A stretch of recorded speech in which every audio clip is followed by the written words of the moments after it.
you had to fake an alter ego to tell me the same information. It just doesn't translate, and I really want artists to stop doing that. Hi guys, welcome back to my channel. This is No Ghostwriter. Follow no_ghostwriter on Twitter and Instagram for 24/7 rap and hip hop talk. And be sure to leave a comment, like this video, and subscribe if you like what I'm talking about today. So today I'm going to be talking about alter egos, and I'm going to be talking about what an alter ego is, the way it can serve as a function in rap, and why, in my opinion, not everybody needs one, but a lot of people are trying to force having an alter ego when they just don't.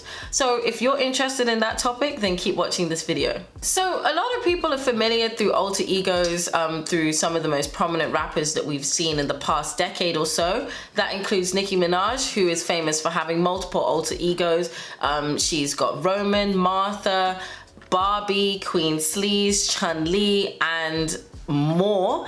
And also you've got other artists like Kendrick Lamar, and I think the biggest example over the past 20 years is Eminem. Eminem has got his alter ego Slim Shady, and he has been very prominent for presenting alter ego in his music. So it's a very skillful thing in order to conceptualize and execute an alter ego.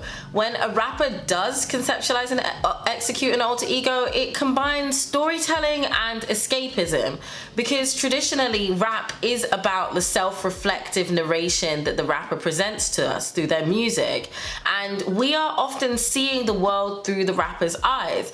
And it's why rap tends to be quite a self-centered and ego-driven genre.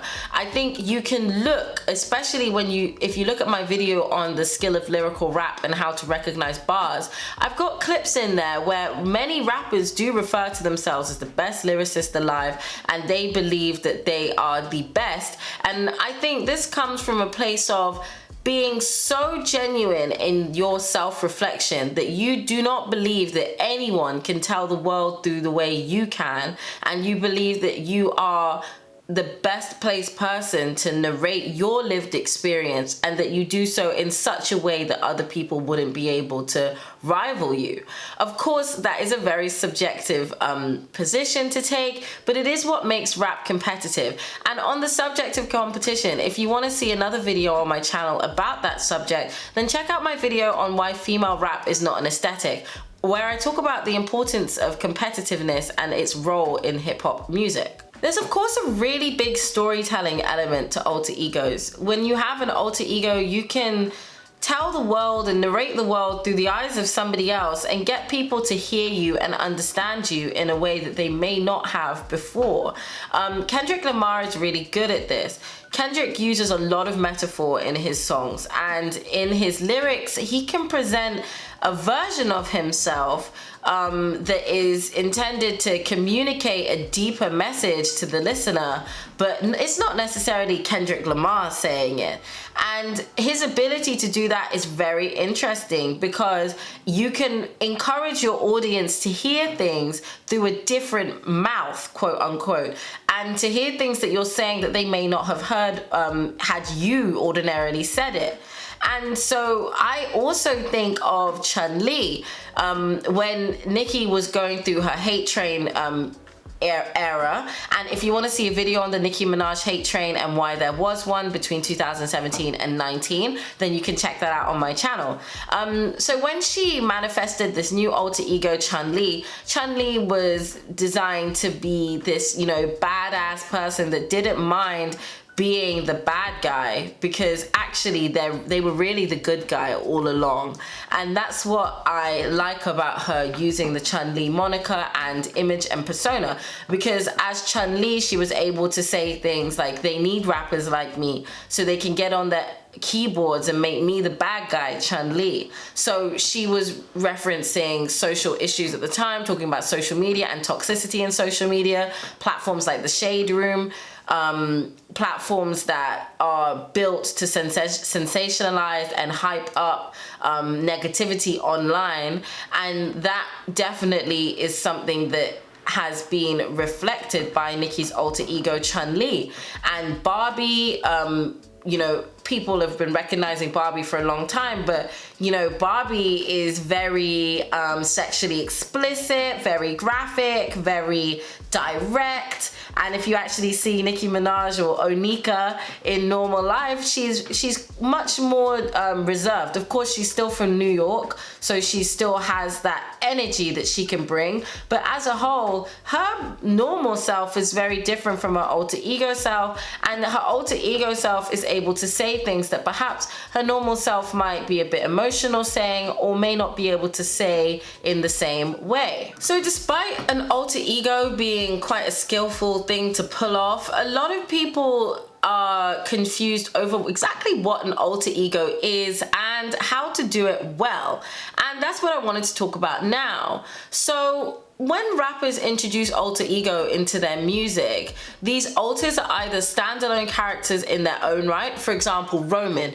Nicki Minaj's Roman is such a standalone character that Nicki herself has distanced herself from that alter ego on occasions, and has very much made it clear that the person I'm presenting is not Roman. I am not Roman. Roman is a standalone character on his own. And that is very interesting that some artists are able to completely step outside of themselves and create these alters that are just standalone in their own right. Another good example, though slightly different, can be Childish Gambino or Donald Glover. When Donald Glover performs as an actor or just as a person, an artist, he is Donald Glover. But when he raps and creates music, he is Childish Gambino, and he will never mix the two. And so you get a clearly definitive delineation between an artist in one sense and an artist in the other sense. And so that's one way someone can present an alter ego. Or the alter ego can sort of be a form of avatar through which the artist can express things that their real self shouldn't or couldn't say.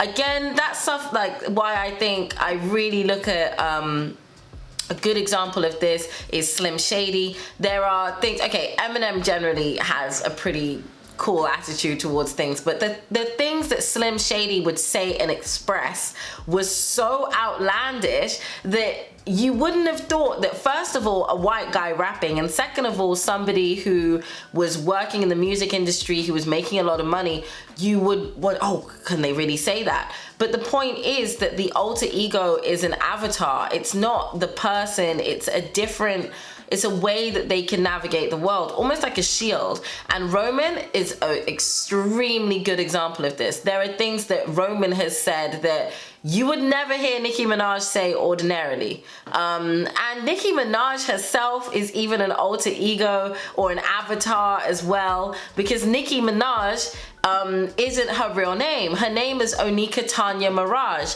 and she has expressed herself very differently when it's just Onika rapping. And something that's really interesting to do is if you ever watch the Barbs, Nicki's fans, responding to her music, they could go back as far as 10 years and tell you which alter ego is performing in which song.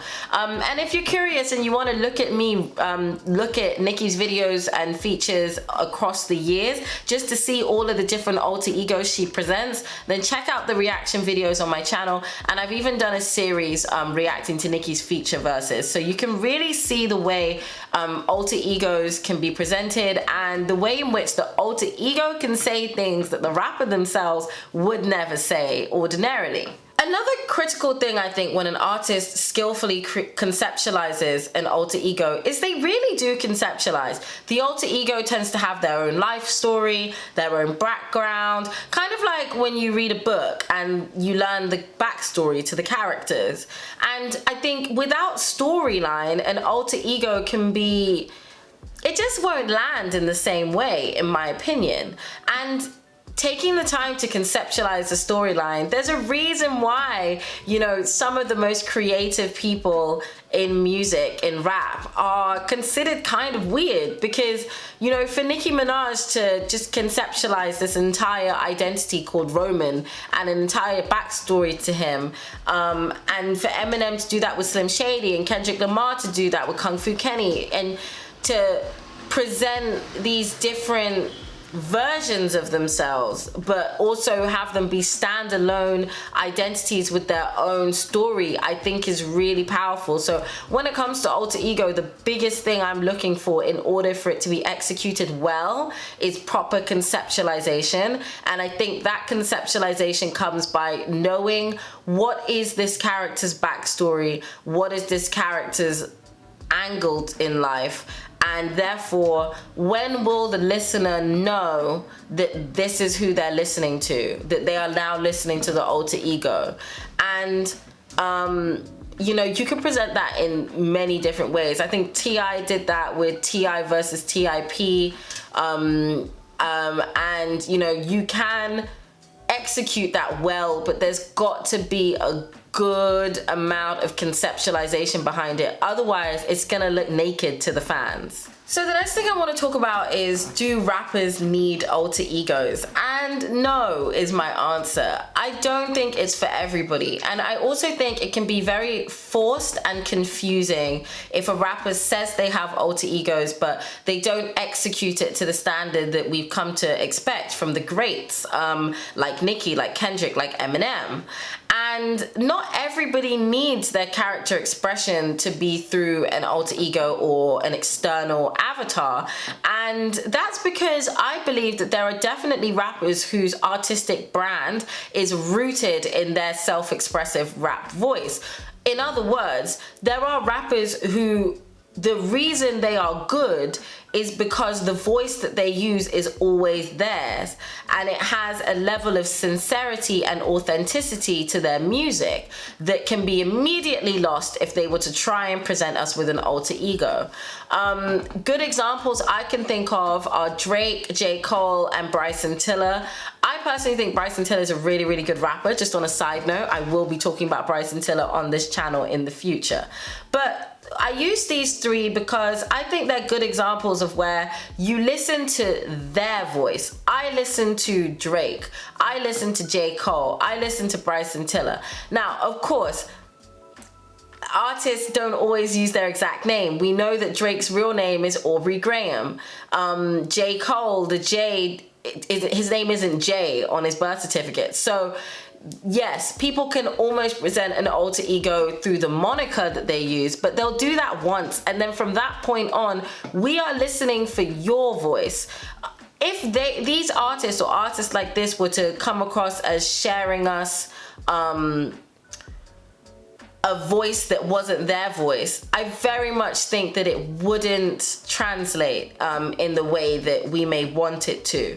And it will almost alienate the listener because they'll be like, hold on, who is this?